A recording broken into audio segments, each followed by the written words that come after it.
Hey, Pat Rigsby here, and over the next 3 episodes, I want to work with you to develop your own marketing plan. We're going to break this up into 3 segments, and today's episode, we're going to talk about identifying your target market, so let's get to it. Welcome to the Fitness Business School with Pat Rigsby, the podcast for fitness entrepreneurs who want to make more income, have greater impact, and enjoy more freedom in their ideal business. If you'd like an accelerated route to these goals, email me at pat@patrigsby.com and put BGA in the subject line, and I'll get you all the details about our Business Growth Accelerator program.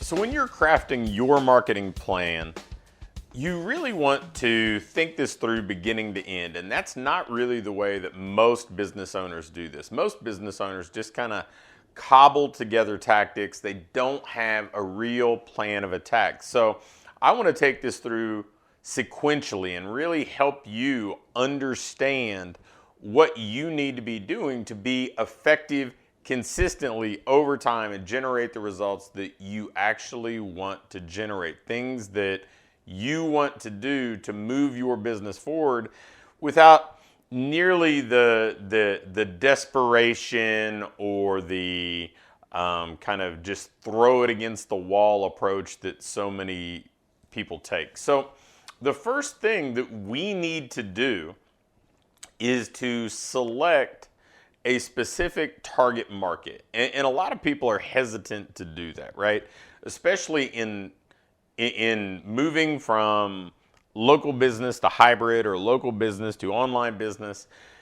People want to go really wide thinking, well, hey, I don't want to miss out. That whole fear of missing out mentality means that, I'm not going to narrow to serve a specific audience. But the problem is really that if you don't narrow things down, nobody knows that you're actually for them. Nobody knows that you are the best possible solution.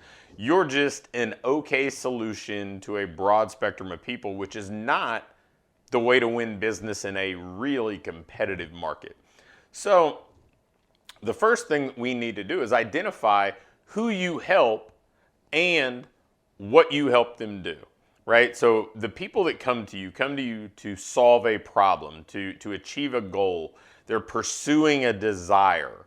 And you help them accomplish that. You're a mentor, a guide, a coach. You're the person that helps them go from where they are to where they aspire to be. So what we need to do is really figure out who that person is and what problem they want to solve. Now, it could be as simple as I help people in my local town lose fat and improve their health and fitness. But the thing about it is the broader your market becomes geographically or the more population you have the opportunity to reach, whether you're in a bigger city or you're expanding to doing hybrid or online, you have to find other ways to narrow the way that you're selecting your target market. Because if you're in a small town or you're just marketing in a specific neighborhood, in many cases, we've already narrowed, but it's been by geography, right? We all think about, okay, well, this is the gas station I typically go to, or the grocery store we shop at, and those things are based on convenience more often than not. So we've narrowed that way. But if we want to kind of take that artificial parameter away, we need to replace it with something else. So let me give you 3 different ways that you can narrow and still really hone in and position yourself as the best solution for the people you're trying to serve. The first is by making the problem you solve more specific. So, for example, you just may be somebody currently who helps people lose weight in general, but can you help people that have been, they're first-time exercisers lose weight? So now that's a different problem. So it's not somebody that's had a bunch of experience with with exercise, or they've yo-yo dieted, but this is kind of an entryway into adopting a healthy lifestyle. Or, maybe you're working with people who have a specific type of pain, a back pain or a shoulder pain versus general pain relief. Or, maybe the problem people are facing is that, they're aging and maybe their metabolism isn't what it once was, or they're approaching or are going through menopause or something like that. But there's a more specific problem that you can solve. And so if you're going to really dive into the online world, the more specific you can be, the better. The more you can kind of focus on a local world, you can be a little bit more broad. Okay, so what's the next market narrower? Well, it's by the person, right? You can work with people of a certain age, people of a certain gender, people who maybe are part of a certain profession, or athletes that are involved in specific sports, or people that have specific hobbies or passions, like maybe they're a runner or something like that. I know my wife's business for many years just focused on a specific target market, a specific person that was a busy mom who was going to work out at home. So very narrow in that regard. And the problem they were trying to solve was figuring out how to get the body they want and feel the way they want in the time they have, with all these other things and responsibilities and senses of obligation kind of tugging at them. So we have problem, we have person, and then the third way that we can narrow our market is our format.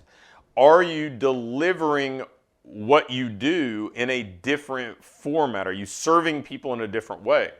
I mean, people could all be trying to help clients lose weight and just improve general health and fitness in a local market, but think about all the different ways that somebody might serve a client base. They could do large group training. They could do small group training. They could do semi-private, one-on-one. They could train in-home. They could do a hybrid and work with people in person some and work with them virtually some. They could do entirely online. They might use a different methodology. I mean, I know in my local market we have Cycle Bar and Club Pilates and like a neighborhood bar type business. The traditional big box health clubs. We've got F45. We've got CrossFit. We've got all these people who are approaching solving a problem in a little bit different way, right? They've got different technology. They've got a different format. And each of those are going to appeal to different audiences. So when we're crafting our marketing plan, we're selecting our target market, those are the ways that we want to think about this. We want to think more narrow than more broad. The more specific you are, the more success you'll have. So let me throw an addendum onto that too. Maybe you have more than one target market. Well, treat each of them as their own unique kind of business within a business, because what you're saying to a busy mom is different than what you're saying to a baseball player who wants to improve their performance. So don't spend your time commingling those things. Be very specific to reach the person that you want to reach. So, okay, we have that first leg of the journey, if you will. We have identifying who your target market is.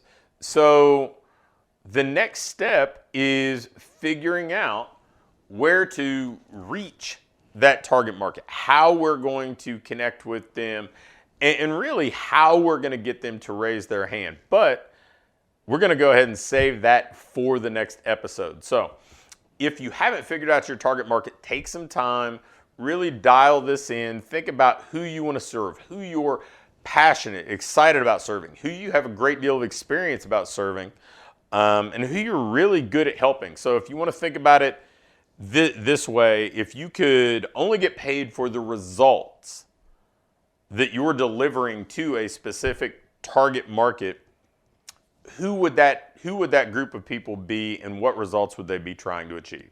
So with that, we'll wrap up this first leg of this 3-part series on crafting your marketing plan. In the next episode, we'll be back with how you can connect with them, how you can get them to show interest in what you do, and really start to move this from identifying a potential prospect to really transitioning them to ultimately becoming a paying client. Thanks for listening to this episode of the Fitness Business School. And before you go, I have a quick announcement. When I first connect with a fitness business owner, they almost always ask me, how can I get more leads, or how can I get more clients? Well, I have an exclusive offer for you, and it's going to help you do just that. As a listener of this show, you can test drive Fitness Lead Academy for 6 full weeks for just $1. Fitness Lead Academy is a one-of-a-kind program where you get done-for-you marketing tools and coaching to attract more qualified prospects and to convert them into paying clients. Imagine having 3 marketing emails written for you each and every week, 4 easy-to-deploy promotions provided to you that are proven to convert and they're ready to use, and proven ads and social media posts given to you each and every month as well. Plus, you have access to 3 weekly live video coaching sessions to help you with everything from dialing in your brand to navigating things like building funnels and getting ads approved. You get all of this and more when you join Fitness Lead Academy. And to prove that FLA can serve you as your virtual marketing department and not only save you plenty of time, but also consistently bring you more leads and clients, you can get access to the entire coaching program for 6 full weeks, again, for just $1. If it delivers for you in the way that I expect it will, you can continue on for just $199 a month. So basically, just 1 additional client each month and you're ROI positive. And I'm sure that if you apply what we give you, you're gonna get more than just 1 additional client each month, and you're gonna likely save at least 10 hours a month of work too. To take advantage of this special offer, just go to testdrivefla.com. Try it out for 6 full weeks. If it's not what you're looking for, you can cancel at any time. Just go to testdrivefla.com to get started.